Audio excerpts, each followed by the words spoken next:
Hello, Monetization Nation, and Happy New Year. I'm Nathan William, your host. Today we're going to talk about New Year's resolutions. We're going to hold me accountable for a resolution that I set last year, and we're going to talk about some of the things that I learned along the way that helped me to achieve this resolution. So, a Harvard business study found that those who have goals are 10 times more successful than those without goals. And those with written goals are 3 times more successful than those with unwritten goals. So goals push us. But if the goal is not set, or the goal is just in our head, the chance of us achieving that goal is very small.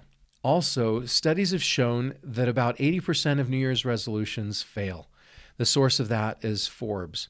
So even though we have the best intention and we are setting the goals, we need to find much more effective ways to achieve those goals that we're setting. And that's what this episode is going to be about today.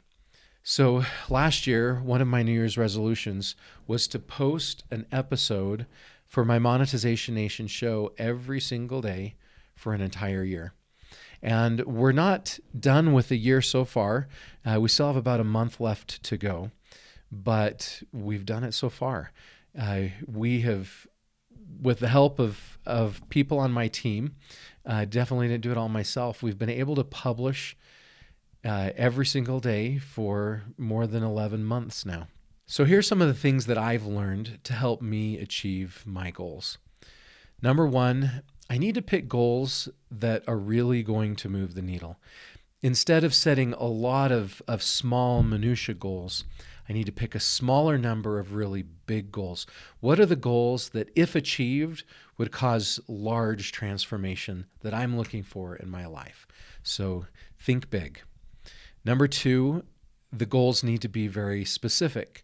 For example, with my show, I knew exactly what I needed to do to publish a blog, a podcast, or a video every single day. And if it's not specific or measurable, it's very difficult to achieve. Next is, I think goals, the big goals especially, need to be public. I published my goal on my show as an episode and shared it with friends and family and on my social channels. And I felt a lot more accountability to get it done and to keep my word for all of those people.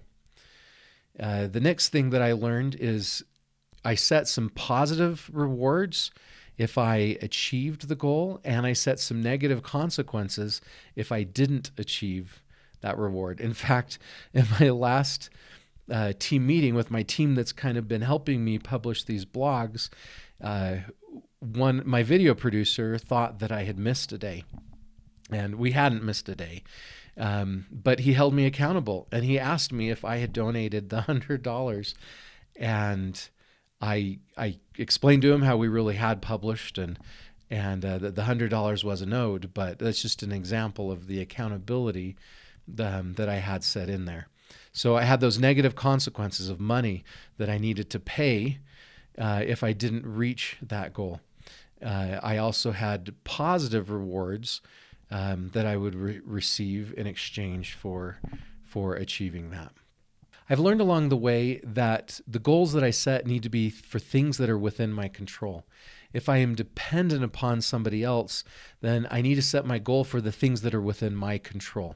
I've also learned, at least for me, the power of accountability partners. Like I just mentioned with our video producer that was holding me accountable, I had a team of people along the way that were my accountability partners and were helping me make sure I was doing what I committed to do. Even recently, I have a coach that I'm meeting with regularly who is helping hold me accountable for my goals. And finally, I learned that to achieve my goals, I don't have to do them all myself. I can set up a network of people and get help when I need help. For example, I'm not the person who publishes the actual episodes out. I have a wonderful person who takes the episodes and gets them scheduled and gets them actually posted. That allows me to batch the episodes and do a lot in a day, and then she's putting them out on the specific days. So I still achieve my goal, but that doesn't mean I'm the one that has to do every step of that goal. This was particularly helpful when my father-in-law became ill with COVID, and my wife and I drove down to Arizona, and we spent a period of time in Arizona seeing him and spending time with family and supporting my mother-in-law. And it would have been harder for me to do some of the episodes. But because we had recorded so much in advance, because there were things that my team could still post, I was still able to reach the goal. So realize reaching goals doesn't always mean you have to be the one to do it or to do every piece of it. Make sure you get help where you need help. I also learned to be merciful, right? Reaching a goal doesn't mean we have to be hard on ourselves. We need to do the best that we can. So, for example, one of those days right after my father-in-law passed away, I had a live stream scheduled, and I was not able to do that live stream. And so, in fact, I wasn't able to do 2 live streams in a row. And so it still worked out because I had enough other content that we had recorded that was able to be published on those days. So maybe have a fallback system, right? If you're trying to do something every day, have some pieces of content that you record that can fill in the blanks if an emergency comes up. So the goal for this episode, the challenge for this episode is to set meaningful goals this year for your organization. And here's some things that you might consider. And find things that are really going to move your needle. For example, maybe you could look at publishing more video content this year. Video is a huge trend, a huge tectonic shift that's changing the business landscape. How can you use a webinar? How can you put a promotional video on your website? How can you use video in your follow-up emails? How can you get more testimonial videos onto your website? I challenge you to figure ways that you can create more video and leverage more video in what you're trying to do. A second goal that I think would be great to consider is to implement more credibility marketing. Most people don't trust what we say about our own businesses, and we have to communicate through much more credible sources. So this might be increasing the number of video testimonials on our website.